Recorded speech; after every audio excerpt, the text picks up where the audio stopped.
Muito bem, graça e paz, que Deus abençoe a vida de cada um de vocês. Eu vou começar dando os avisos aqui antes que eu esqueça, nós estamos num cenário novo, né?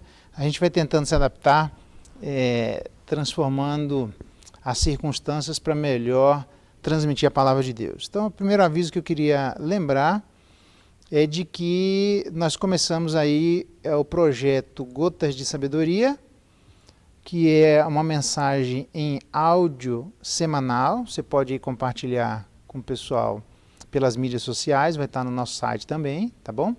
E o Gotas de Esperança, esse é diário, junto com a Chayane, né? Um abraço, Chayane, onde a gente vai estar escrevendo aí para a vida dos irmãos também, tá certo? E em relação aos grupos, a gente não pode esquecer que enquanto essas coisas estão socialmente caminhando dessa forma, a gente vai colocar então terça-feira um áudio para as mulheres, que seria o grupo das mulheres, vai ser compartilhado pela Adriana, um abraço Adriana, e às sextas-feiras tivemos aí nosso estudo com um grupo de casais, um abraço aí para cada um que faz parte do grupo de Gold, né, dos jovens casais, tá bom? Deus abençoe a vida de vocês. E eu vou gravar então uma live ao vivo, vamos ver se eu consigo fazer isso, acho que vai dar certo, né? Com o apoio de todo mundo aqui, tem sido maravilhoso o pessoal da igreja, tá? Eu não faço esse trabalho sozinho, o trabalho da mídia social tem várias pessoas envolvidas, Deus abençoe todo mundo aí que está envolvido, tá bom? E na sexta-feira que vem então, a gente vai ter dessa semana uma live às 20 horas, tá certo? Ao vivo você vai poder perguntar, interagir lá sem nenhum problema, tá bom? Que eu estou lembrando é isso, Gota de Sabedoria, Gota de Esperança e as lives e os grupos de estudo online, tá? Deus abençoe a vida de cada um de vocês. O que eu for lembrando, e à medida das mudanças dos decretos, a gente vai avisando via boletim, via o site, tá bom? A gente vai comunicando a vida da igreja, como é que as coisas devem andar. Vamos começar o nosso culto, que Deus abençoe a vida de cada um de nós. Um grande abraço para cada um de vocês, viu? Ana Lídia, Sofia, um grande abraço para vocês, está bonitinho aí. Já viu que eu vou falar da cruz, né, do sangue de Jesus, então está combinando, né? E o pessoal aqui está clamando pela vida de vocês, para poder ajudá-los aí naquilo que vocês podem contribuir. Obrigado, viu? Deus abençoe. Olá, sejam bem-vindos a mais um momento de louvor e de adoração. Que onde você estiver agora, você possa se conectar ao mesmo Deus que estamos adorando aqui. Que o nosso Senhor seja o centro de tudo e que a nossa adoração flua como um perfume suave aos céus.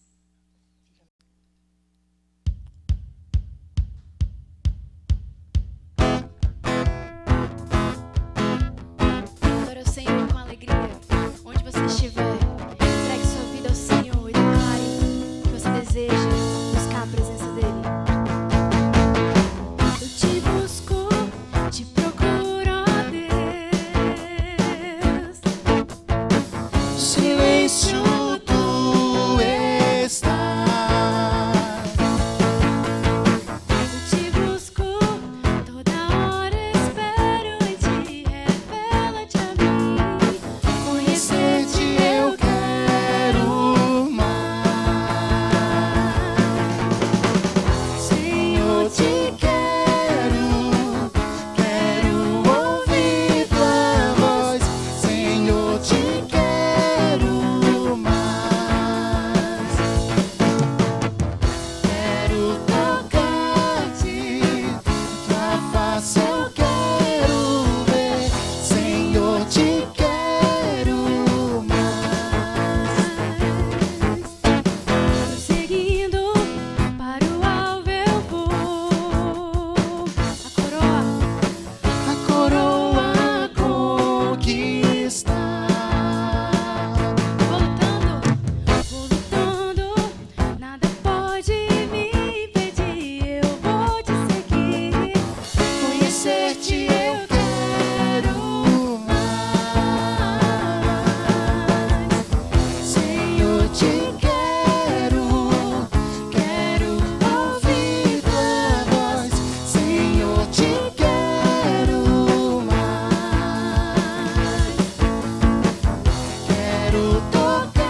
obrigada. Obrigada por esse presente, essa alegria que é ser chamado filho teu, Deus. Obrigado porque fomos, ó Deus, alcançados pela tua misericórdia mais uma vez, pela tua graça. Se não fosse o Senhor, nós nada teríamos. No Senhor está a nossa viva esperança, no Senhor está a riqueza da glória. Obrigado, Senhor, por isso. Obrigado porque podemos depositar a nossa expectativa em Ti, porque nossos olhos estão voltados para algo infinitamente maior do que essa realidade. Obrigado, Deus, porque podemos tementes a Ti, viver uma vida de adoração, uma vida de obediência. Obrigado, Deus. O Senhor nos tirou de um lugar de perdição, de um lugar de falta de esperança, de falta de expectativa, de ansiedade, e nos colocou num lugar de paz, num lugar seguro. E o Senhor, Deus, é o melhor lugar para estar. Quando estamos em Ti, estamos verdadeiramente seguros. Obrigado por isso, Deus.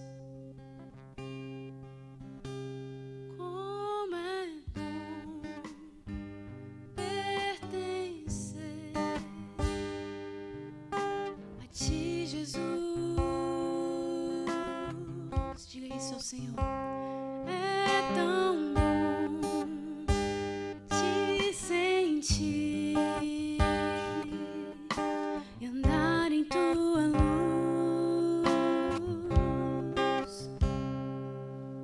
Teu amor me constrange e me enche de paz. O que fizeste por mim, não esquecerei jamais.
Independentemente das circunstâncias, nosso maior alvo, nosso maior objetivo seja conhecer o Senhor, seja andar contigo e te obedecer, Deus. Que nós guardemos os teus ensinamentos e que tenhamos ouvidos bem atentos à tua voz, Deus.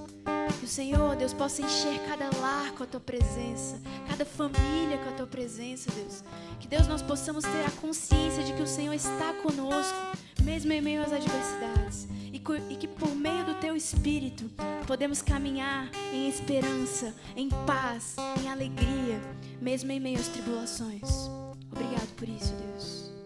Muito obrigada. Amém. Muito bem, eu pensei bastante, juntamente com o conselho da igreja, se nós faríamos este momento aqui online, é muito importante, e vou explicar por quê, que é o momento de dízimos e ofertas. Isso não é novo, né? A questão de mercadejar a palavra de Deus, isso já na época de Paulo tinha isso, na época de Jesus tinha isso, mas não é esse o caso da nossa igreja, ok? Não é esse o caso de nós sermos dinheiristas, nem é meu caso pessoal, nem nenhum de nós, nem da IPB isso, tá? Mas é uma prática que nós temos, não tem problema nenhum, não tem vergonha nenhum. Isso é uma questão dos membros da igreja do Cruzeiro, tá bom? Então, esse momento de dízimos e ofertas, que nós entendemos que faz parte do culto, é um momento público aqui na igreja, não há por que ser gravado na internet também não ser um momento público, tá bom?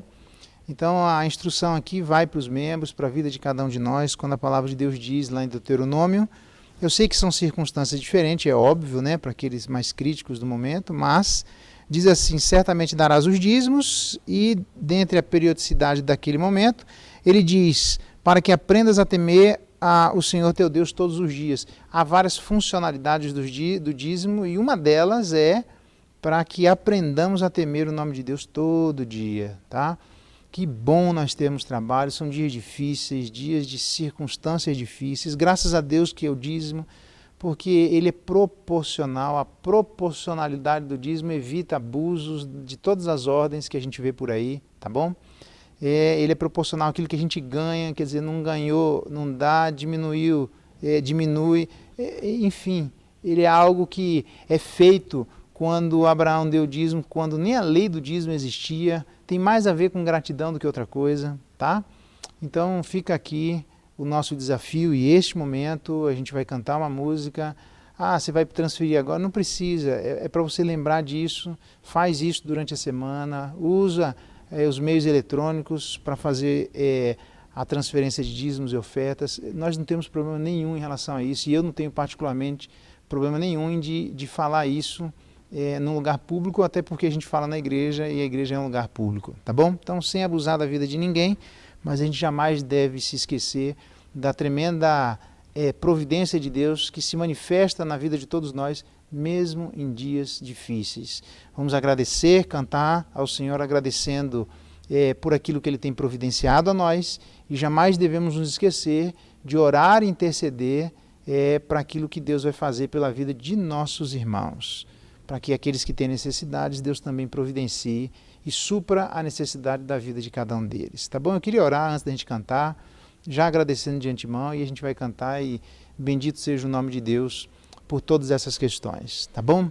Então, lembra disso, participa, ora e faz aquilo que é da responsabilidade, do privilégio e do direito dos membros da Igreja Presbiteriana do Cruzeiro. Tá bom? Vamos orar? Pai, muito obrigado, louvado seja o teu nome, obrigado pelo nosso trabalho, obrigado pelo sustento, obrigado porque em meio a tempos difíceis o Senhor estende a mão e alcança a vida da sua igreja. Obrigado porque sabemos que somos lembrados, obrigado porque isso é gratidão no nosso coração por tudo que de bênção recebemos e continuamos a receber da tua parte. Oramos a Deus para que haja gratidão no nosso coração. Oramos a Deus para que haja temor e sabedoria na vida de todos nós, naquilo que queremos fazer com o dinheiro que o Senhor coloca à nossa disposição.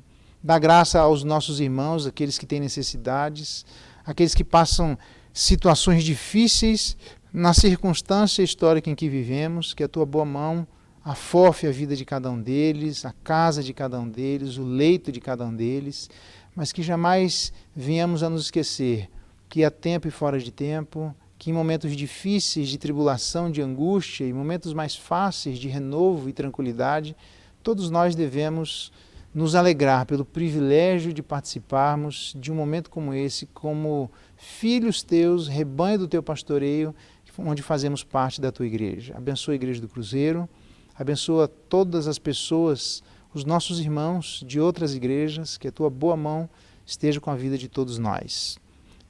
Seja conosco, muito obrigado por esses dízimos e ofertas, e dê graça a Deus para que saibamos conduzir na medida do teu temor, cedido à vida de todos nós, tudo aquilo que o Senhor tem colocado para administrarmos, inclusive os bens materiais, à nossa disposição.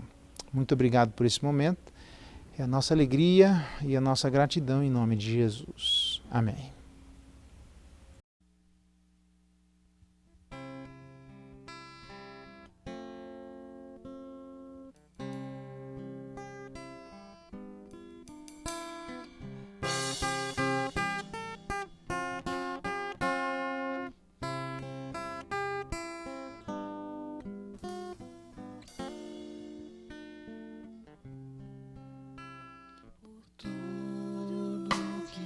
Feito por tudo que vais fazer, por tuas promessas e tudo que és, eu quero te agradecer com todo o meu ser. Por tudo que tens feito, por tudo que vais fazer, por tuas promessas e tudo que és, eu quero te agradecer com todo o meu ser. Te agradeço, meu Senhor. Te agradeço, meu Senhor.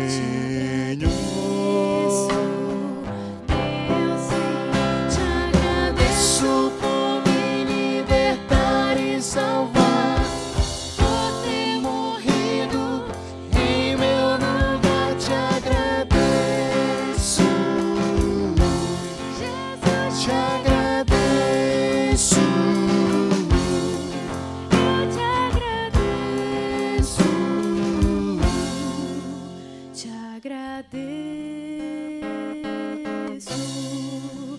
Te agradeço por me libertar e salvar, por ter morrido em meu lugar. Te agradeço,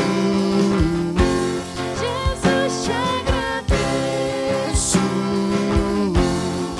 eu te agradeço,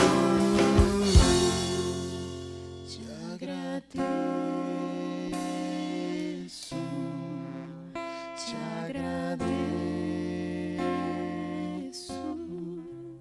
te agradeço.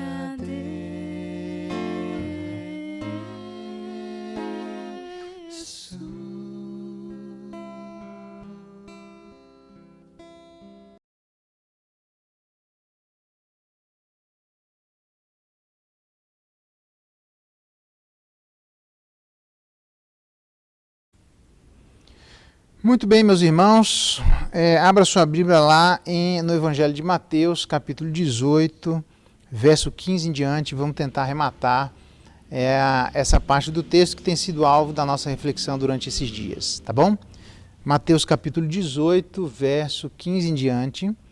A palavra de Deus diz assim: se teu irmão pecar contra ti, vai arguí-lo entre ti e ele só. Se ele te ouvir, ganhaste a teu irmão. Se, porém, não te ouvir, toma ainda contigo uma ou duas pessoas, para que pelo depoimento de 2 ou 3 testemunhas toda palavra se estabeleça. E se ele não os atender, dize-o à igreja. E se recusar ouvir também a igreja, considera-o como gentio e publicano. Em verdade vos digo que tudo que ligardes na terra terá sido ligado nos céus, e tudo que desligardes na terra terá sido desligado nos céus. Em verdade também vos digo que se 2 dentre vós sobre a terra concordarem a respeito de qualquer coisa, que porventura pedirem, ser-lhe-á concedida por meu Pai que estás nos céus. Porque onde estiverem 2 ou 3 reunidos em meu nome, ali estou eu no meio deles. Até aqui a leitura da palavra de Deus. Louvado seja Deus pela sua palavra. Vamos orar mais uma vez, pedir a bênção de Deus sobre a nossa reflexão, para que Deus guie aquilo que nós queremos fazer, pedindo a bênção dele sobre os nossos corações, tá bom? Pai bendito, obrigado por este momento, dá-nos da tua graça, louvado seja o teu nome, que a tua palavra cale fundo nos nossos corações, que o Senhor nos ajude, ó Deus, a temermos o Senhor e, à luz da ação do teu Espírito na nossa vida, entendamos aquilo que o Senhor requer de nós como indivíduos, filhos teus e como pessoas que fazem parte do teu povo. Nos ajuda na reflexão da tua palavra, transforma a vida de todos nós, é a nossa oração em nome de Jesus. Amém. Eu queria falar sobre o que é a igreja, mas antes disso, cabe muito bem nesse momento, como a gente está andando aí, a igreja está caminhando, algumas pessoas já estavam para ser recebidas como membros da Igreja Presbiteriana do Cruzeiro, e nós recebemos aqui, com muita alegria, a vida como membros da igreja, então comunicando a vida dos irmãos, a vida do Luiz Cláudio e da Cláudia Craco, são os pais da Luísa e da Laura. Então, vocês dois, é com muita alegria que nós recebemos a vida de vocês, que Deus abençoe profundamente seus corações, fazendo parte agora como membros efetivos e comungantes da Igreja Presbiteriana do Cruzeiro. É uma alegria enorme. Tem tudo a ver porque nós vamos falar sobre igreja, não só nesse contexto, mas em tantos outros contextos, mas esse também, né? Então, que Deus abençoe a vida de cada um de vocês e avisando a todos os membros da igreja que fazem parte da nossa igreja como membros, recebidos por transferência, a vida desses dois irmãos. É uma alegria ter essa família, uma família bendita do Senhor comungando junto conosco, tá bom? Deus abençoe a vida de cada um de vocês. Lembrando que quando nós voltarmos aos nossos momentos presenciais, a gente faz aqui este momento só de lembrança, de memorial, mas agora vocês já fazem parte daí oficialmente, porque nós recebemos a carta de transferência de vocês, tá bom? Se você aí é alguém que já estava fazendo parte, quer fazer parte da nossa igreja, a gente pode recebê-lo também, como nós temos feito, fazem parte da classe de novos membros. Se algum de vocês quer ser recebido, é só procurar um presbítero ou a mim, tá bom? A gente pode ir conversando, a igreja está andando, a gente vai estudando online e vamos trabalhando, porque a gente não sabe quanto tempo vai ficar assim e a gente não precisa parar.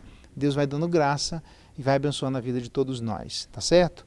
Em relação, eu estou lembrando aqui a ceia, vamos andar mais um pouquinho e ver como é que essa situação vai ficar para a gente dizer qual é a melhor maneira de nós participarmos da ceia em circunstâncias as quais nós estamos vivendo. Se elas mudarem, a gente muda, senão a gente repensa como a gente vai fazer isso, tá certo? Muito obrigado, Luiz Cláudio e Cláudia, Deus abençoe a vida de vocês e a família de vocês, sejam muito bem-vindos, tá bom? Muito bem, vamos pensar sobre o que é a igreja. Lembrando a vida dos irmãos, que não só nós vamos pensar sobre o que é a igreja, mas que tudo que eu vou dizer aqui, ele se encontra no contexto das duas mensagens anteriores. É bom que se diga isso, porque senão fica meio estranho, fica fora de situação, tá? Mas só para a gente lembrar em que pé nós estávamos, o capítulo 18 de Mateus. É importante a gente interpretar essa passagem aqui à luz do capítulo 18 inteiro de Mateus. E nós vimos que a gente deve ser como criança, porque para entrar no reino dos céus, né, tem que ser com essa simplicidade. Os tropeços, é bem interessante porque ele diz no verso 7, ai do mundo por causa dos escândalos, que dirá a vida da igreja, então com seriedade, e não desprezeis a qualquer destes pequeninos, aqueles pequeninos que creem em Jesus Cristo, a partir do verso 6, então, por N razões, por causa dos anjos, por causa do Filho do Homem e por causa do vosso Pai, que ele não deseja que nenhum desses pequeninos pereça, tá certo? A gente já explicou os detalhes, 7 detalhes, aliás, esses 3 detalhes, desculpa. Aí depois entramos no verso 15 e falamos 7 questões do verso 15 a 20, especificamente do verso 15, que é um lugar de correção, é um lugar de que todo mundo deve ser corrigido, é um lugar onde a gente vai ganhar o irmão e não ganhar o debate, e assim por diante. Nós vimos várias coisas sobre esse processo da relação, tá bom? E também o verso 16, nós vimos, além daquelas 7 questões, nós vimos outras que dizem respeito à possibilidade de uma advertência ineficaz a despeito do método verdadeiro e do conteúdo verdadeiro, e ainda assim a gente não comanda as transformações dos corações. Além disso, então a gente tem que ser dependente de Deus, né? Por isso procurar o nosso irmão. Além disso, a possibilidade de uma advertência falsa, um método verdadeiro com conteúdo falso. Então, por isso que a gente precisa conversar com o nosso irmão. Mas mais do que isso, é a possibilidade de uma advertência inadequada, um método falso com conteúdo verdadeiro. Quer dizer, há várias circunstâncias assim, em que as pessoas têm até razão, mas na hora de corrigir, perdem a razão. Tá bom? Então, é dentro desse contexto que nós entramos agora no verso 17, onde especificamente, depois de tentar uma situação privada, e aí tentarmos uma situação semi-privada, agora nós encontramos numa situação pública. Então veja que é uma progressão aqui, não pula direto para o verso 17. Existem N circunstâncias. Antes de verificar aquilo que existe das necessidades individuais e pessoais, de corrigirmos o nosso coração, de ver como é que nós vamos caminhar, lembra disso? Depois é que eu vou chegar no verso 15. Tem 14 versos para falar de mim primeiro, para depois eu chegar no verso 15. Das 7 coisas existentes no verso 15, das 3 existentes no verso 16, totalizam 10. Só depois é que a gente chega no verso 17. Então há muita coisa para acontecer. Antes de chegar no verso 17, as coisas não são tão ligeiras assim não, tá bom? Mas ele diz-o à igreja. E é importante então, eu até fiz algumas anotações para eu não esquecer aqui, em que contexto se encontra o livro de Mateus, o Evangelho de Mateus. Porque dentro desse contexto, desse panorama maior, que eu e você precisamos entender o significado do capítulo 18. Lembrando que, especificamente, o tema do livro, do Evangelho de Mateus, é o reino de Deus. Então ele fala da genealogia do reino, quando ele começa lá nos primeiros capítulos, fala da chegada do rei, arrependam-se, o reino de Deus chegou. Por que o reino de Deus chegou? Porque o rei do reino está aqui, que é Jesus Cristo. A proclamação do reino, onde Jesus vai proclamar e chama outros para proclamarem. As leis desse reino, nós vamos proclamar um reino baseado em quais circunstâncias, em qual ética desses cidadãos novos do reino. O poder do rei, e aí Jesus vai perdoando pecados, vai curando pessoas de enfermidades, vai expulsando demônios. Os súditos do rei, quem são esses? Além dos discípulos. E aí nós temos as parábolas do reino, ok? Mostrando quem é que faz parte, quem são os servos e os súditos desse reino. O que é o reino dos céus? Especificamente, as parábolas do reino demonstram isso, a preciosidade do reino dos céus e a maneira das pessoas reagirem diante desse reino, não é? Mostrando os efeitos externos do reino dos céus, os efeitos internos do reino dos céus, além dos efeitos externos, anteriormente aquilo que Deus faz plantando, mas depois aquilo que Deus espera que nós façamos, quando Ele mesmo planta a vida de boas sementes, na parábola do joio, e Satanás também plantando más sementes, que são pessoas também, ok? E no final, a gente viu lá as parábolas da preciosidade do reino, demonstrando qual deveria ser a reação quando nós temos o reino chegando até nós, tá certo? O que é o reino dos céus está explicitado ali, a rejeição do rei, porque daí, lembra que nós temos uma média de 400 anos de silêncio entre Antigo e Novo Testamento, e havia uma expectativa da manifestação do Messias, de que quando ele se manifestasse, ia a roda atrás dele. Só que está aumentando, ele está chegando próximo da crucificação, está aumentando aqui a resistência a Jesus Cristo. Então ele vai falar sobre por que essa resistência está aumentando, explicando a vida dos discípulos. Aí a preocupação que existe com os discípulos é se o rei vai morrer, como é que fica o reino. Então fala do futuro do reino, que é o capítulo 18, mostrando como é que lá na frente o reino de Deus vai se desenvolver, tá certo? E aí a morte e a ressurreição falando como deve caminhar. Então isso tudo demonstra como o reino de Deus se desenrola e como o futuro do reino vai se desenrolar, que é o texto que nós nos encontramos, o capítulo 18 de Mateus. E ele chega depois de, então, pensar nas questões individuais, lembrando que, bem fácil aqui, o capítulo 18, verso 1 até o 14, fala do escândalo do reino. Se houver escândalo, o que precisa acontecer? Se não aconteceu isso, esse escândalo, ele deve ser retirado, esse escândalo, da vida da igreja, verso 15 até o verso 20. Essas são estruturas maiores para a gente poder entender o capítulo 18 de Mateus. Então, cuidado para não vir escândalo. Se ele vier, arranca o escândalo do meio de vocês, a não ser que a pessoa mude. Se ela não mudar, precisa ser tirada. Tá certo? Nesse sentido, então, aqui fala várias coisas, dá várias dicas de Jesus Cristo sobre o que seria o futuro do reino à luz dessa igreja, tá? Então, essa igreja certamente seria um lugar, a igreja de Deus, um lugar de correção. Eu sei que eu disse que individualmente o evangelho, quando nós caminhamos, é para caminharmos em direção aos céus, ou ao reino dos céus, é um caminho de correção. Mas ali eu dei uma ênfase individual, porque eu não sei o que, quanto e quando Deus vai pedir algo, mas não existe nenhuma possibilidade de todos os filhos de Deus caminharem diante de Deus em que, em algum momento, de maneira individual, Ele não peça para que a gente abra mão de algo numa determinada quantidade, em determinado momento da nossa carreira cristã. Por quê? Porque quando Deus começa a boa obra, Ele só vai terminar no final. Então nós estamos vivendo um processo, e nesse processo há coisas que precisam ser abandonadas. A tal ponto que essas correções individuais são importantes. Eu estudei com um grupo na sexta-feira, que Sofonias, capítulo 1, fala da igreja, do povo de Israel daquele momento, do resto de Baal.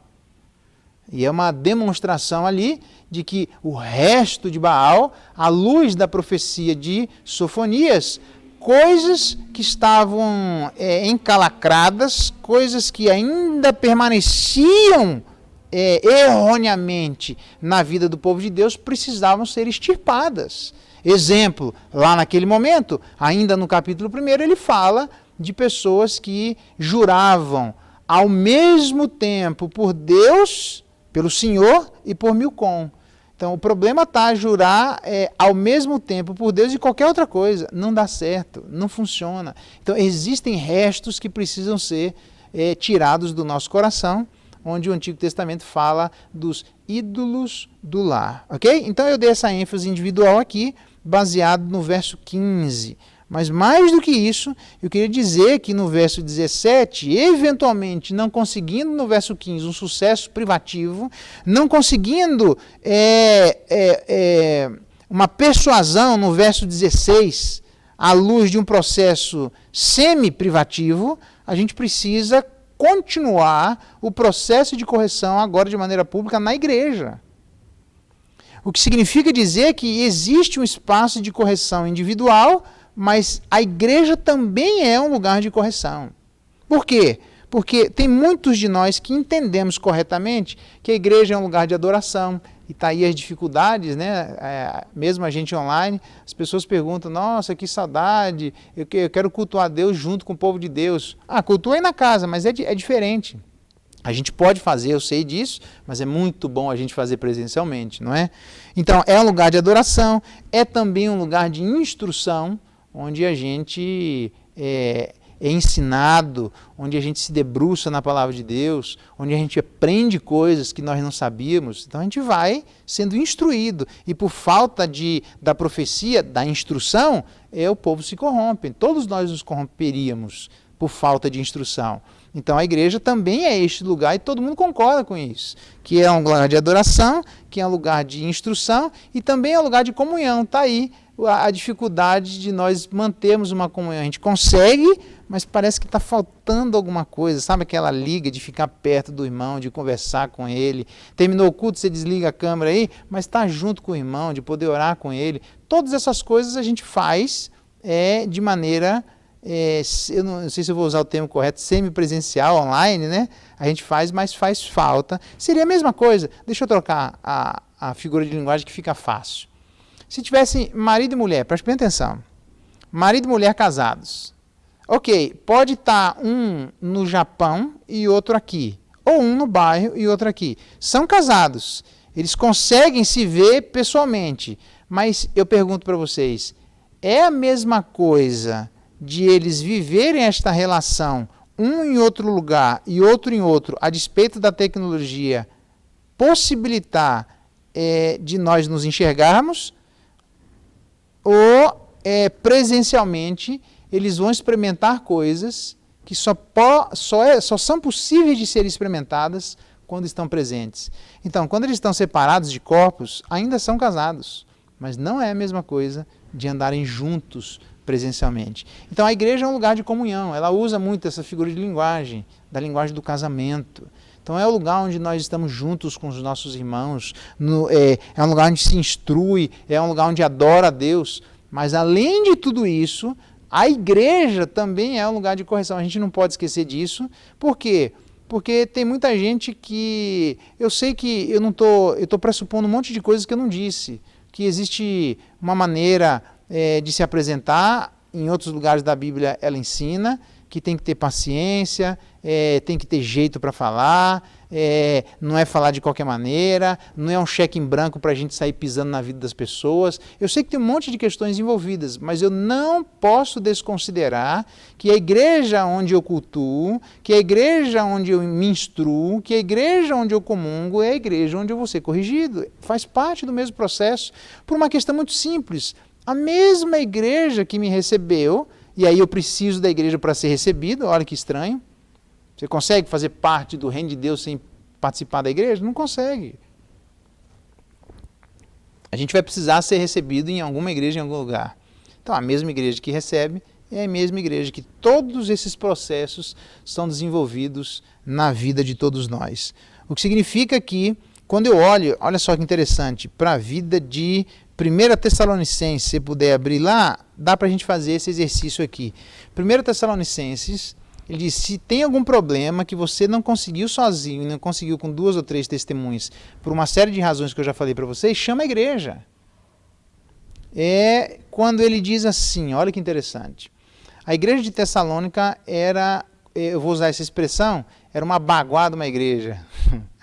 Uma igreja muito boa, uma igreja que aprendeu. Ele fala os adjetivos de quem era essa igreja, uma igreja que, sobretudo, no poder do Espírito Santo, em plena convicção, eles sabiam do procedimento de Paulo em relação a essa igreja, e no verso 6 diz assim, vocês vos tornaram imitadores nossos e do Senhor, tendo recebido a palavra, mesmo que em meio a muita tribulação. A despeito de todas as dificuldades, eles receberam a palavra de Deus, eles imitaram a Paulo, eles imitaram a Deus, mais do que isso. Né? Verso 8, de vós repercutiu de tal maneira que não só na Macedônia Caia, mas também por toda parte se divulgou a vossa fé para com Deus. Olha só, quer dizer, eles aprenderam, mesmo em meio à tribulação, foram imitadores de Paulo e do Senhor Deus, e isso se manifestou como um testemunho para as igrejas da redondeza. A tal ponto, isso foi forte, que Paulo diz assim, não temos necessidade de acrescentar coisa alguma. Aí ele continua, verso 9, eles deixaram os ídolos quando eles se converteram. Que coisa maravilhosa, uma bênção de Deus se manifestou. Capítulo 2, verso 1, a minha estada entre vocês não se tornou infrutífera. Deus fez prosperar a palavra dele no meio dos crentes de Tessalônica, uma bênção de Deus. Gente que estava crescendo, gente que estava no caminho correto, gente que estava abraçando a palavra, gente que estava mudando a postura de vida. Mas ele diz no verso...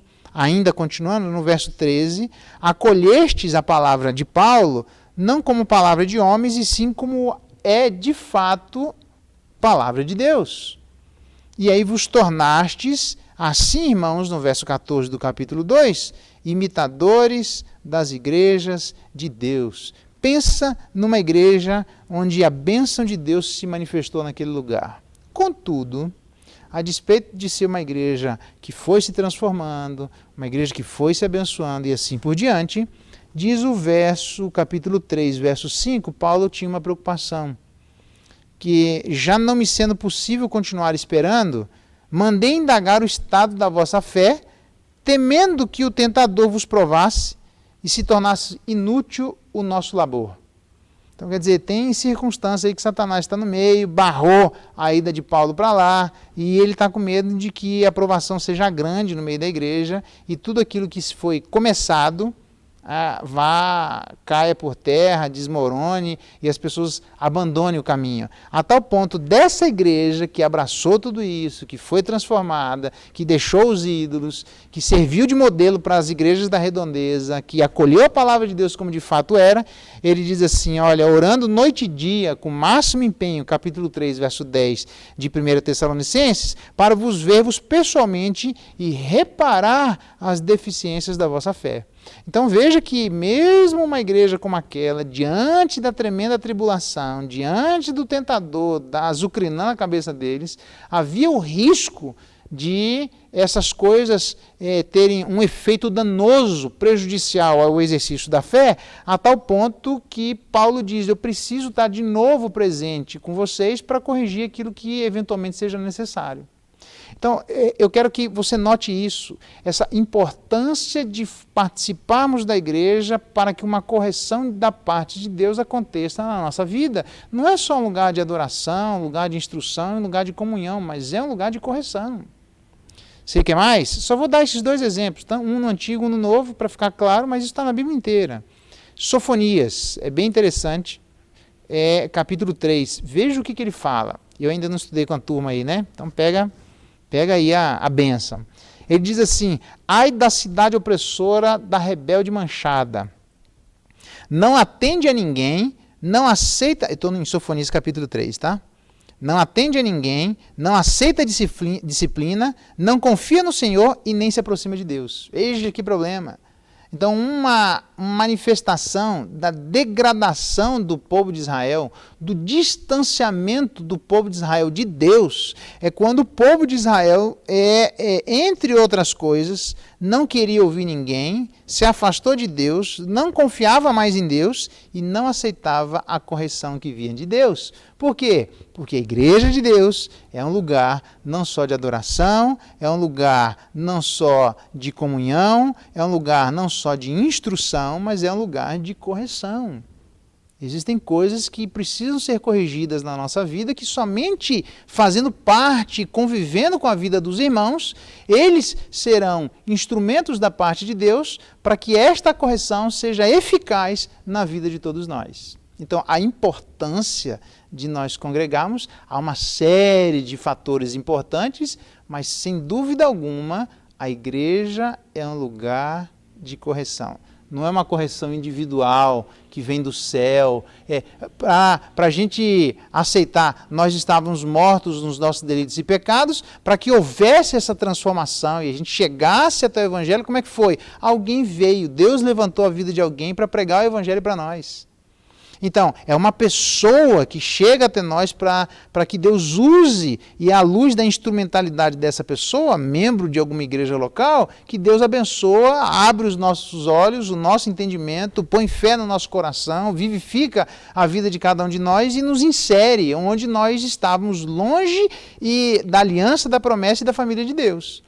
Só que precisa continuar. Do mesmo jeito que essa pessoa abençoou para entrarmos, essa pessoa também, ou estas pessoas, vão abençoar para ficarmos.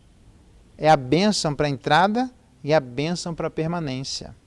Então tem muita gente que, aí ele diz lá, ainda em Sofonias capítulo 3, seus príncipes são leões rugidores, a corrupção tinha tomado conta. Juízes são lobos no cair da noite. Os profetas são levianos. Isso não é de hoje, irmãos. Embora a profecia aqui é diferente da profecia do Novo Testamento, ok, não me interessa, a liderança era ruim. E ele diz lá, os seus sacerdotes profanam o santuário e violam a lei. Olha que coisa mais triste.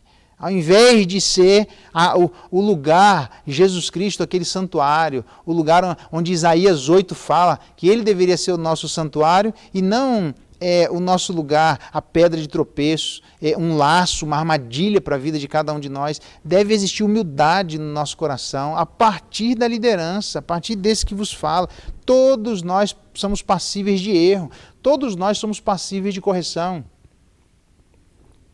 E Deus, pela sua graça, nos ajuda que a gente não cometa uma autocorreção, uma autodisciplina. A gente precisa da vida dos irmãos. Ah, mas a ceia, pastor, o senhor está dizendo, a Bíblia diz que eu devo me examinar, e aí eu devo participar da ceia. Pois é, mas quem é que vai dar ceia para você? Você vai tomar a ceia? Você vai tomar a ceia sozinha? Não existe isso. Alguém precisa dar a ceia para você, é alguém que faz parte do corpo de Cristo. A gente precisa congregar junto com os irmãos, porque não só a gente precisa ter uma postura individual de levar a sério as nossas fragilidades e de corrigir a ponto de amputar partes do nosso corpo, se necessário for, de maneira metafórica, para arrancarmos aquilo que pode ser uma pedra de tropeço àqueles pequeninos que acreditam em Jesus Cristo, mas além dessa autocorreção, quando a gente não consegue fazer isso, a gente vem irmãos privadamente e tentam nos auxiliar. Vem irmãos semi-privadamente e tentam nos auxiliar. Até que vem a igreja e tenta nos ajudar. Eu já passei por vários desses processos de irmãos que precisavam do convencimento da igreja para mudarem determinadas posturas. E já vi gente mudando e já vi gente sem mudar. O fato é que ele diz assim: eu dizia no verso 7 de Sofonias, certamente me temerás e aceitarás a disciplina. Por isso que eu coloquei Deuteronômio capítulo 14 na questão dos dízimos. Eu sei que a circunstância é outra ali, mas a finalidade é a mesma. A despeito de ser uma organização social um pouco diferente da nossa, a finalidade do dízimo era para que o povo aprendesse a temer a Deus todos os dias. E aqui Deus está dizendo, olha, eles não aceitam a disciplina, mas eu espero mudar essas circunstâncias e quando eles me temerem, eles vão aceitar. Porque quando a gente não aceita, é porque existe falta de temor no nosso coração. A verdade é essa. E aí ele diz, fica tranquilo, verso 8, esperai-me. Espera, porque Deus vai estar no meio da igreja. É Ele quem habita no meio da igreja. E aí é bonita a linguagem de Apocalipse quando ele está no meio dos candeeiros. Então fica tranquilo, irmãos.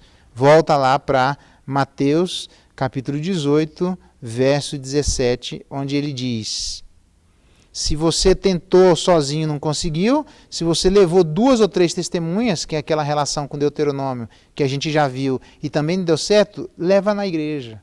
Porque a igreja é esse lugar. É um lugar onde essa correção precisa acontecer na vida dos irmãos. Mais do que isso, mais do que levar a igreja porque a igreja é um lugar de correção, veja que interessante, a igreja também é um lugar de oração. Eu coloquei isso aqui porque é bem legal, onde ele diz, se existem 2 ou 3 pessoas reunidas no nome dele, então essas 2 ou 3 pessoas Deus vai ouvir. Então são 2 ou 3 pessoas são essas que vão se reunir em nome de Deus? São as mesmas 2 ou 3 pessoas que vão ser reunidas para poder corrigir o irmão. O contexto aqui é um só. É o contexto de correção. Então, o contexto de correção não se faz sem uma vida de oração. Esse é o ponto. Precisa haver temor na parte de quem vai ser corrigido, mas precisa haver temor na parte de quem vai corrigir. E ninguém vai chegando na vida dos outros sem que a gente antes coloque a nossa vida diante de Deus. Olha só, que tipo de oração que deve existir. Ele diz lá no verso 19, se 2 ou 3 dentre vós sobre a terra concordarem. É óbvio que se 2 ou 3 concordarem, isso aqui não é um cheque em branco. Olha só a ignorância. Se fosse um cheque em branco para dizer que 2 ou 3, em nome de Jesus Cristo, concordam sobre uma coisa, sobre qualquer coisa, e Deus vai ratificar, não tinha mais guerra no mundo. Juntava aqui, nós estamos em 3 aqui, junta nós 3, vamos orar aqui, Deus, acaba com essas guerras no mundo. Amém? Amém. Deus assina embaixo, assina. Acabou com a guerra no mundo. É óbvio que não tem nada a ver com isso. Deus, tem um monte de gente doente, tem 2 ou 3 aqui, vamos orar pelas pessoas doentes. Deus, eu não quero que tenha mais ninguém doente na face da terra. Pirilim, pim, pim, tá, feiticeiro, resolveu o problema. Não funciona desse jeito. Pode orar 2 ou 3 aqui que tem gente doente, pode orar 2 ou 3 aqui que a guerra continua, pode orar 2 ou 3 aqui que tem morte acontecendo. Enfim, vamos devagar. Isso aqui não é um cheque em branco para a gente fazer o que quiser. É um cheque que Deus está colocando para a correção. Este é o contexto aqui, onde, no meio de correção, onde é que vai existir esse concordar, essas 2 ou 3 testemunhas que foram levadas de maneira individual, não consegui. Chamei 2 ou 3 testemunhas que eu já disse as coisas envolvidas ali, ok? Então, estas 2 ou 3 testemunhas são essas que vão aqui estar orando. É esse mesmo contexto. E o que significa a palavra concordar? É daí que vem a palavra sinfonia. Veja só que interessante. Onde 2 ou 3 tiverem, literalmente também de onde vem a palavra sintonia. Onde tiver como uma verdadeira música. Uma verdadeiro, cada um tocando o seu acorde no tom certo e na hora certa. Cada um colocando no volume, ninguém querendo se sobressair sobre o outro. A música é maravilhoso, porque demonstra que um dos princípios da beleza chama-se harmonia. O problema é que tem um monte de gente que às vezes faz bem individualmente, mas não é harmônico. E aqui o que ele está chamando é para harmonia em diversos aspectos. É harmonia não só em relação à igreja, onde esses 2 ou 3 precisam concordar, porque pode haver uma discordância a respeito todo o conteúdo do método, que nós já vimos isso. Então tem que haver harmonia e consenso nesse sentido, mas também tem que existir harmonia com o Pai, porque ele diz, se vocês pedirem, será concedido por meu Pai. Então, você acha mesmo que o Pai vai conceder qualquer coisa que a gente pedir? Você acha que é desse jeito? Ah, Pai, eu estou precisando... Você acha que ele é um gênio da lâmpada, onde você bate palma e Deus atende aos nossos pedidos, baseado no número de pessoas que estão pedindo? Não tem nada a ver com isso.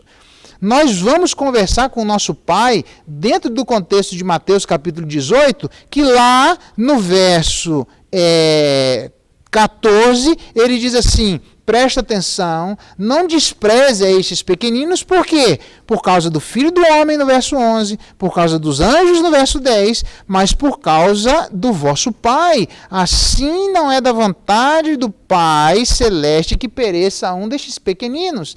Então, se o Pai está instrumentalizando com advertências diversas, porque ele deseja que aqueles que acreditem nele sejam cuidados, quando existe algum problema, a gente pode pedir, porque este mesmo Pai que não quer que ninguém se perca, é o mesmo Pai que vai conceder um pedido de oração a nós. Então, você acha mesmo que ele vai conceder qualquer pedido de oração para a gente sair expulsando a vida das pessoas no meio da igreja?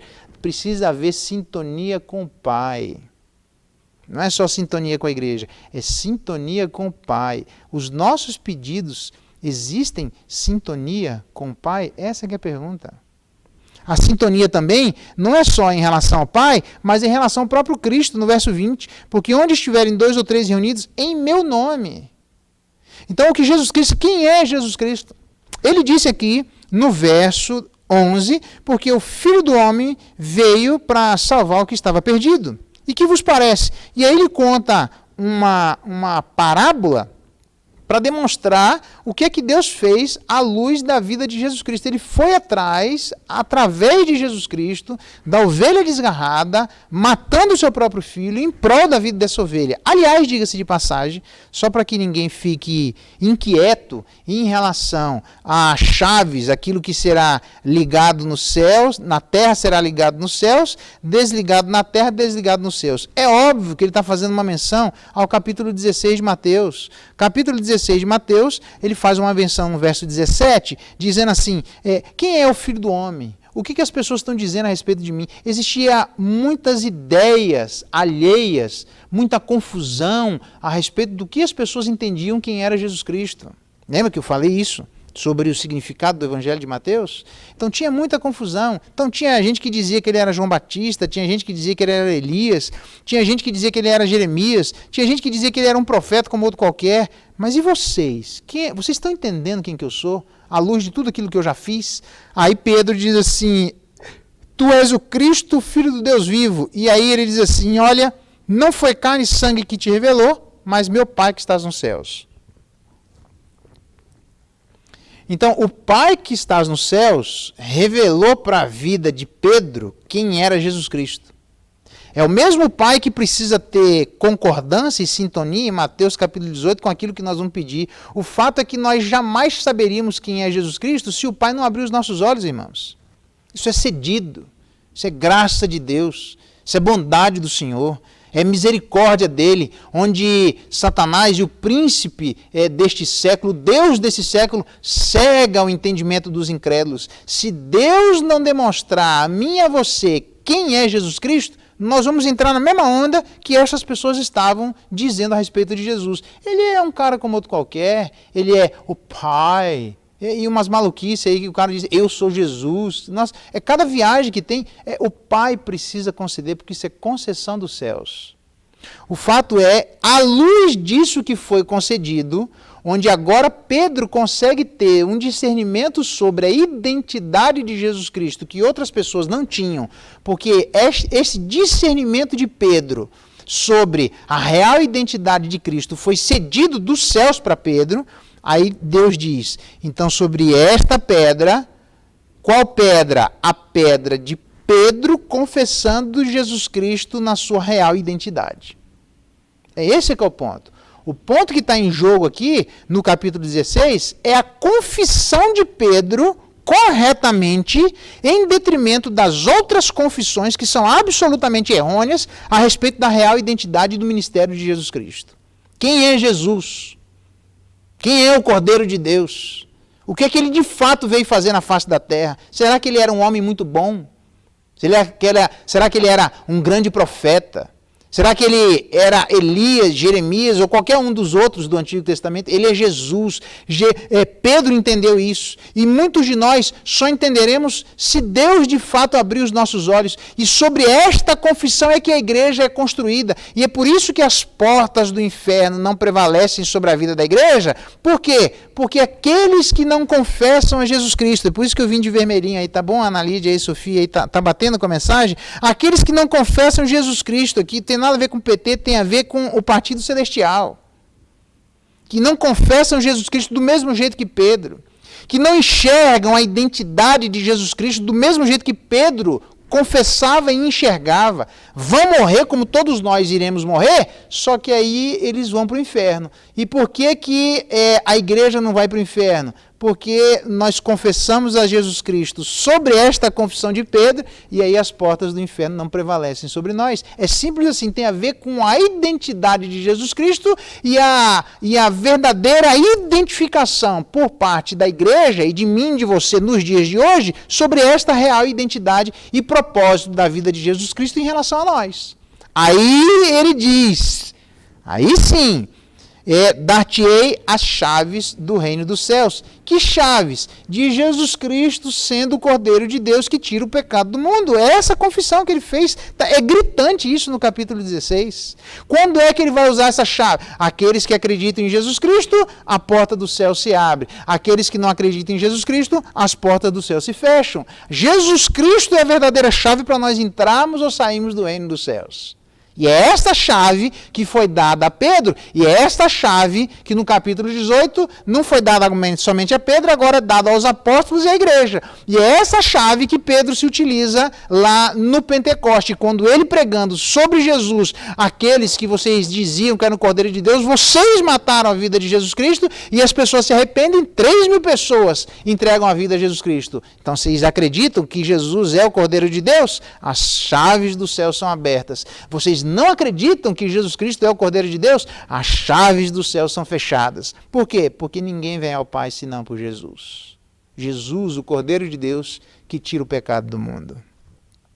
Essas chaves que foi dada a Pedro, no capítulo 18, ele diz, irmãos, se existe algum problema, vai à igreja. Por quê? Porque a mesma chave de confissão que eu dei para Pedro é a mesma chave que eu dou para os apóstolos e é a mesma chave que eu dou para a vida da igreja.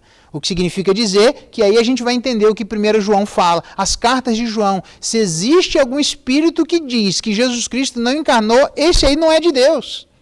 Porque estas são as chaves do reino dos céus. Estas são as chaves que ainda valem nos dias de hoje. Estas são as chaves que estão disponíveis na vida da igreja. Ou a gente confessa Jesus como Senhor da nossa vida e confessa crendo que Ele ressuscitou dentre os mortos, as chaves do céu vão se abrir e aí a gente entra, porque a única maneira que importa pelo qual os homens sejam salvos debaixo da terra é o nome de Jesus. Aquele mesmo nome que Pedro confessou, aquele mesmo nome que a igreja confessa, e aquele mesmo nome que eventualmente houver alguma pessoa no meio da igreja que, à luz das suas práticas, sejam absolutamente contraditórias com esta confissão de Jesus, pode cair fora que seu lugar não é aqui.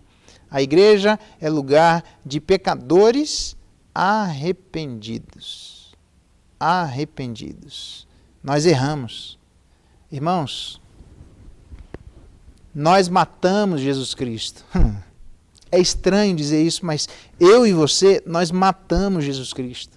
Nós literalmente temos a nossa falência espiritual declarada. Nós fomos incompetentes para chegarmos até a presença do Pai. É por isso que Jesus Cristo veio.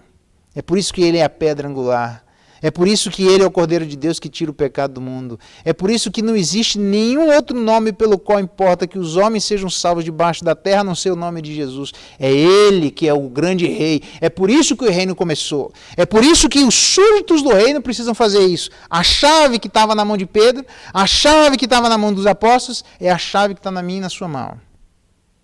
E a única coisa que Deus espera de nós é que a nossa postura seja condizente com esse Messias, aquele que Pedro diz, tu és o Cristo, o Filho do Deus vivo. Ele não é qualquer pessoa, irmãos. Ele é o cerne. A história se desenrola com o grande personagem principal, Jesus. Se existe alguém na igreja, se vocês me amam, se fazem aquilo que eu mandei. Se nós guardamos os mandamentos de Deus, nós amamos a Jesus Cristo. Se nós não guardamos os mandamentos de Deus, diz João, nós somos mentirosos. Então a grande questão é, vós sois meus amigos, diz Jesus, se fizerdes o que eu vos mando. Ele mandou que a gente confesse os nossos pecados. Jesus mandou que a gente se arrependa dos nossos erros. Ele mandou que nós convivamos com os nossos irmãos. Ele mandou dizendo que a igreja tem essas chaves do reino, que é a nossa confissão batendo em relação à identidade de Cristo e as nossas práticas, como diz o Evangelho, a carta de João, se nós dizemos que confessamos a Jesus, mas não guardamos os seus mandamentos, nós fazemos mentiroso. Então o que a igreja deve fazer? Diz a primeira carta de João, nós devemos andar como Jesus andou. E como é que Jesus andou? Jesus andou fazendo a vontade do Pai. Eu tenho uma comida que vocês não conhecem e a minha comida consiste em fazer a vontade do meu Pai. Ele fala isso para os discípulos que andavam com ele. Para os discípulos que experimentaram coisas que eu e você não experimentamos. Para os discípulos que viram coisas que eu e você pessoalmente não vimos. Para os discípulos que se tornaram apóstolos absolutamente singulares. Experimentaram coisas na face da terra, no monte da transfiguração. Viram Jesus expulsar demônio. Para estes discípulos, Jesus diz isso. Eu conheço e eu tenho uma comida que vocês não conhecem. E a minha comida consiste em fazer a vontade do meu Pai. Você imagina para nós, se nós guardamos os mandamentos, se nós amamos a Jesus Cristo, se existe uma sintonia do nosso coração em relação à igreja, uma sintonia da nossa vida com o Pai que a Bíblia, Jesus diz assim, vocês não acreditam nas minhas palavras, porque vocês dizem que tem o mesmo Pai do que eu. Se o Pai de vocês fosse o mesmo Pai que eu, vocês aceitariam as minhas palavras, porque eu falo as minhas palavras da parte do Pai. Então vocês não aceitam as minhas palavras, diz Jesus Cristo aos fariseus, porque o pai de vocês é o diabo. Então, a grande questão é, precisa existir sintonia com o Pai. E qual é a sintonia que vai existir com o Pai? Se nós aceitamos o ministério que o Pai deu à vida de Jesus Cristo, o Cordeiro de Deus que tira o pecado do mundo. Quem não aceita isso está completamente contrário. E obedece os mandamentos de Jesus, sendo amigo de Jesus, manifestando essa amizade à luz de andar conforme Ele andou, fazendo a vontade do Pai. Nesse sentido, as chaves do reino foram dadas à vida da igreja. Por quê? Porque a igreja é um lugar de correção. Mas a igreja também é um lugar de oração. Ninguém corrige isso sem uma vida de oração. Uma vida de oração para ter sintonia com a igreja orando para que haja pensamento concorde entre a igreja orando para que haja sintonia com o Pai, e a igreja orando para que haja sintonia com Cristo. Se nós fizermos isso, onde estiverem 2 ou 3, a gente pode pedir que Ele vai fazer. Ok? Então a igreja é este lugar de correção, a igreja é este lugar de sintonia, mas a igreja também é um lugar de perdão. Embora eu vá desenvolver isso de outra forma, mas eu não posso negar que o verso 21 diz assim, então. E a pergunta que significa é uma conjunção aditiva, que liga as duas orações, que liga o pensamento anterior ao pensamento posterior. Então, no contexto dos 14 versos iniciais do capítulo 18, falando sobre o futuro do reino, o que é que os súditos deveriam fazer, cuidar da própria vida, levando com simplicidade, com seriedade, por causa do Pai, e levando com afetividade, por causa dos anjos, por causa de Cristo e por causa do Pai. Depois disso, nós fazemos isso dizendo a vida de nosso irmão, aquelas 7 questões. Se a gente não consegue, diz a vida de outros irmãos, falando aquelas 3 questões. Se ainda não consegue, a gente fala a igreja. Mas depois de toda essa sintonia e essa correção existente na vida da igreja, esta mesma igreja que é um lugar para corrigir, a mesma igreja que deve haver sintonia, é a mesma igreja onde deve haver perdão. Porque, por incrível que pareça, tem gente que se arrepende e tem gente que, nem encontrando o arrependimento do outro, não perdoa. Então, a pergunta que fica só na primeira palavra do verso 21, então. Preste bem atenção. A pergunta que fica é, há muita gente que, Provérbios capítulo 29, aquele que muitas vezes repreendido endurece a cerviz, será quebrantado de repente sem que haja cura. Então, Deus está dizendo à vida de todos nós, murcha a vida, porque Ele está providenciando circunstâncias para que a nossa vida não se perca e a gente não se distancie do nosso Redentor, daquele que cuida de nós, ok? Que é para onde nós estamos indo, tá? Mas mesmo assim, aqueles que fazem, diz Provérbios capítulo 28, que aquele que confessa, aquele que encobre as suas transgressões jamais prosperará, mas quem confessa e deixa alcançará misericórdia. Eu sei que tem muita confissão e pouca deixação. Tem que ter confissão e deixação. Confessar e não deixar não resolve nada. Tem que ter os dois. Mas o problema é que tem muita gente que confessa, deixa e não alcança misericórdia, porque tem gente ruim na igreja. E é por isso que está escrito o verso 21 em diante, falando da parábola do credor incompassível, da dificuldade daquelas pessoas que receberam perdão de perdoar. Então aqui é outra pegada, né? Agora não é mais da parte de quem ofendeu, é da parte de quem foi ofendido. E aí eu pergunto para você, quantas coisas o nosso irmão vai precisar fazer para que eu e você estejamos convencidos da mudança de coração em relação àquelas atitudes? Outras precisarão ser corrigidas, mas em relação àquelas. E Paulo chega ao ponto de dizer, cuidado para que determinado irmão não seja corrigido e passe por uma excessiva tristeza. É gente que já está chorando que não precisava. Gente que já está pedindo perdão por coisas que não precisava mais. Por quê? Porque aqueles que foram perdoados têm muita dificuldade, às vezes, de também perdoarem na mesma medida que receberam esse perdão. E aí a gente se esquece que a igreja não é só um lugar de correção e a igreja não é um lugar só de sintonia, mas a igreja é um lugar de perdão. É um lugar onde essas coisas precisam parar. É um lugar onde essas histórias não podem continuar. É um lugar onde não pode existir família brigando por família por questões que varam há 20 anos. Marido brigando com esposa por questões que varam 10, 15 anos. Filhos brigando com pais por questões que varam anos atrás. Coisas existentes na vida da igreja de pessoas que remoem isso. E a despeito da mudança do coração dos outros, elas insistem em esfregar na cara a vida daquelas pessoas, as coisas que elas erraram, as coisas que elas pediram perdão, mas que parece que não existe nada que nos convença de que estas pessoas que erraram, entre aspas, merecem o nosso perdão.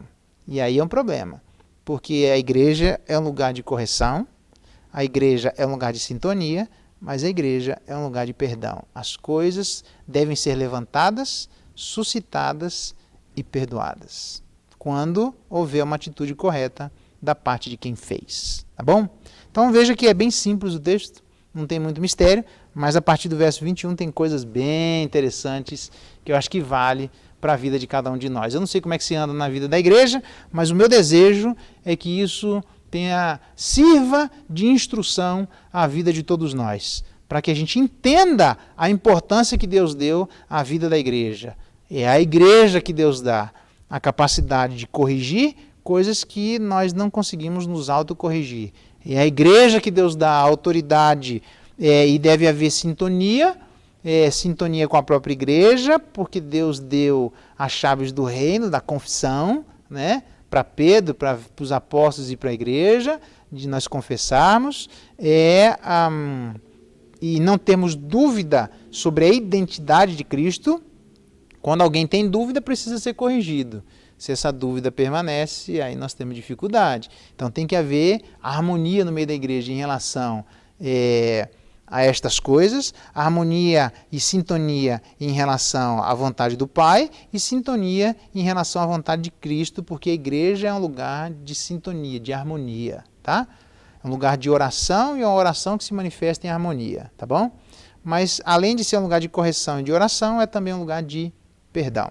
Um lugar onde essas coisas precisam parar e serem perdoadas, restauradas, recomeçadas, e novas histórias, novos capítulos da nossa vida precisam ser recomeçados com literalmente novas pessoas, pessoas que mudaram. A gente muda para pior, mas a gente também muda para melhor. Né? Graças a Deus por isso. Tá? Vamos orar, pedir que Deus nos abençoe e que a graça do bom Deus lhe ajude e me ajude a entendermos a importância de convivermos na igreja. Um lugar, a própria igreja, de correção, de oração e de perdão. Vamos orar? Pai bendito, obrigado pela tua palavra. Louvado seja o teu nome. Muito obrigado porque é na tua presença que nós nos encontramos. O nosso coração se alegra por tudo aquilo que temos aprendido. E agora a importância da igreja se desnudando da nossa presença. Ajuda-nos a convivermos com o teu povo, ajuda-nos a convivermos com a tua igreja, para que lá sejamos corrigidos, para que lá tenhamos uma vida banhada em oração, mas para que lá também possamos experimentar o perdão, o grande santuário, o perdão do Senhor se manifestando na vida de todos nós. É a nossa oração agradecidos em nome de Jesus. E agora, irmãos, que a graça de nosso Senhor Jesus Cristo, o amor de Deus, nosso eterno Pai, a comunhão, a consolação e a bênção do Espírito de Deus estejam com vocês, irmãos, e sobre todo o povo de Deus espalhado pela face da terra, hoje, pelos séculos dos séculos. Amém.